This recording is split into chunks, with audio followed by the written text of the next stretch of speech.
what some input, some feedback from y'all on how the flyover went, what we should do going forward, and things like that. Better comms, man.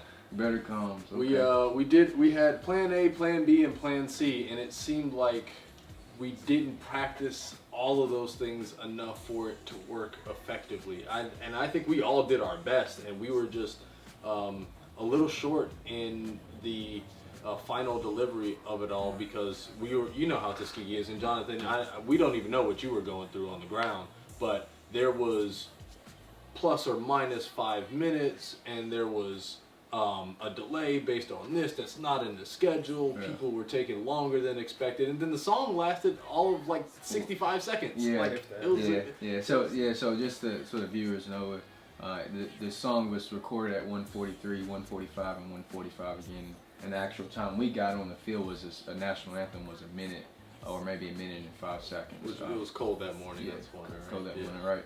But just so people know, what are comms for those who don't know? So it's important for all pilots, not just in this case, but when you're talking to air traffic controllers, when you're talking to the people at the airport and other pilots, to establish two-way communication. And that's what we talk about. We talk about it all the time. We give hand signals.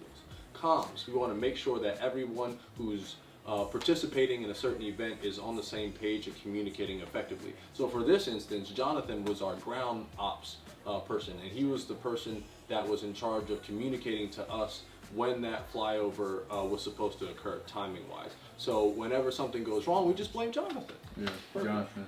Yeah. So just so the viewers know, and the people who's watching, that we had 3 planes. We had a flight of 3, formation flight.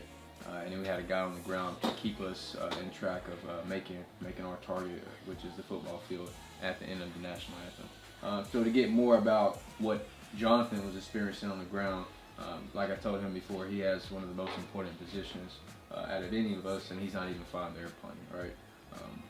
A lot of things can be adjusted on the ground rather than in the air. Sometimes it's easier that way. So Jonathan, go ahead and tell us a little bit about your day at Tuskegee, actually on the field. What time did you wake up? Start there. Did you brush your teeth? Yeah. All right, so Also tell them about you getting a chance to miss out on the parade to help us out. Yeah.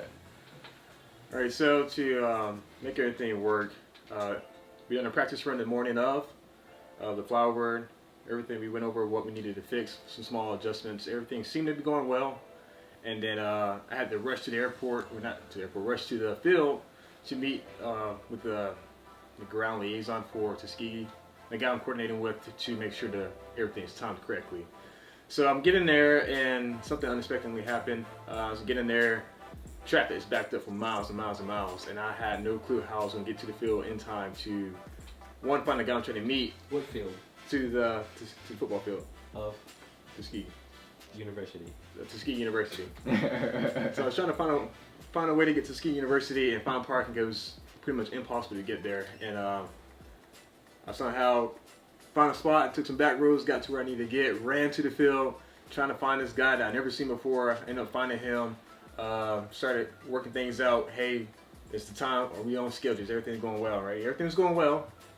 But as you know, Murphy's Law, whatever can go wrong will go wrong, and this is what happened in this case. Everything's going well. Our pilots here, they need at least 5 minutes, need to know at least 5 minutes ahead of time when the song will start. Working with the guy, everything's going up as planned. So I let them know, hey, the song's starting in 5 minutes. So these guys, they get ready to come inbound for the flyover, and everything's still on track. And then maybe about a minute and a half before the song starts, there's a prayer. The prayer was not scheduled. Oh, I didn't know it was on the schedule. They didn't say it was on the schedule. So I said, okay, I let the guys know there's a prayer going on, but now the prayer is going a little bit longer than expected, and that kind of throws everything off because these guys started to come inbound 4 minutes ago. So at the last second, the prayer went a little bit longer, and these guys had to make some maneuvers to make sure we get over the target at the right time, and it wasn't as perfect as we practiced, but it did look pretty good. We still got a cool standing ovation from the crowd. One thing I really enjoyed about it was like all the practice runs that we did, and then that compared to the actual mission run of the flyover for Tuskegee University's homecoming game. one thing I took away from that was the fact that it literally went just like a normal flight plan would go. So you sit at the desk, you make a flight plan, like, all right, I'm gonna go here from there. It's gonna take this much fuel. It should take that long. This is the plane I'm flying. It's gonna go that fast in the flight, this altitude. And then you start the plane, you do your run up, and you take off. And then the flight goes nothing how you planned it. You know what I'm saying? You always hit your target. You always get to the airport you're going to. You always reach your destination. But it's like the flight plan is literally just like a guide almost, and then at least you have something that's solidified to deviate from. And I think that's where a lot of our success came from, was the plan that we had in place, even though there were a bunch of wrenches that were thrown in, but we had a plan. So once we hit our targets in the plan and a wrench is thrown in, it's like, all right, deviate from there, but the mission still is the same. So that was pretty cool. I think that was fun. What about you? I think we had a great base to start off on. I mean, just remember that a lot of the guys that were, or most of the pilots that were flying with us, were doing this for the first time themselves, and I think some of them only had practice maybe like 3 or 4 times. So ideally, something's got to start somewhere. So this was the start. We know what we needed to improve on, what we want from the people on the ground, and we just apply that to the next group of people that we choose. It's a tradition, so we have to add to the pot essentially to make the stew. What about you, Jared? Savage? I mean, it definitely could have gone better.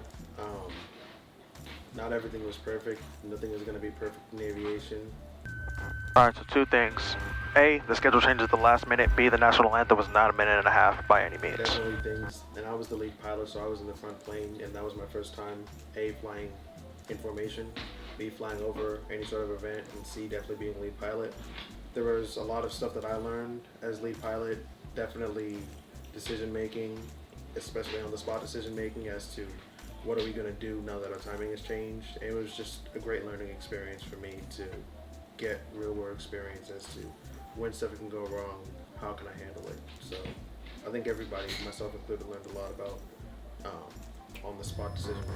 Hey guys, you guys were a little late, but hey, you still got a loud crowd standing up for you guys. Good job. Good shit. Thanks, Jonathan.